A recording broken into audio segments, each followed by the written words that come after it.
দর্শক, আমরা এখন আছি নয়াবাঙ্গিনী নদীতে মোহাম্মদ আলামিন ভাইয়ের সাথে। আমরা চেষ্টা করব আপনাদের সরাসরি মাছ শিকার করা দেখানোর।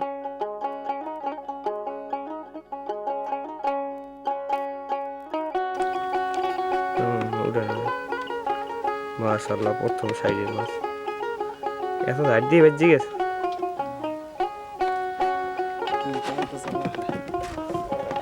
আবার নদীতে পাঠালেন দেখে। বরিশাল জেলার মুরাদী উপজেলার বাহাদুরপুর গ্রামের মাঝখানে একটি শাখা নদী বয়ে গেছে, যার নাম নয়াবাঙ্গিনী নদী। আমি তো রাশি বেলা, অনেকে তো হারাদিন টেনেও পায় না।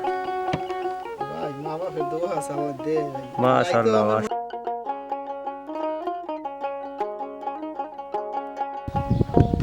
এই নদীতে না শু হয়েছিল কয়েকদিন আগে। হ্যাঁ, আছে না, গেছি গিয়ে।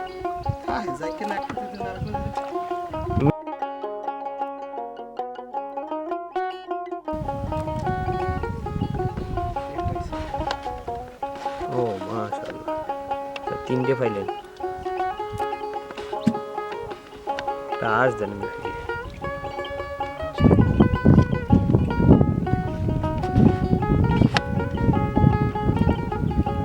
ছোট ছোট সব এক সাইজে, মনে হয় এই অভিযানে হয়েছে এইগুলো। নদীর ইলিশ ধরার জন্য জেলেরা মূলত সনাতন এবং কারিগরি উভয় পদ্ধতি ব্যবহার করে। নদীর গভীরতা এবং স্রোতের গতি উপর ভিত্তি করে জাল এবং নৌকার ধরন দেখা যায়।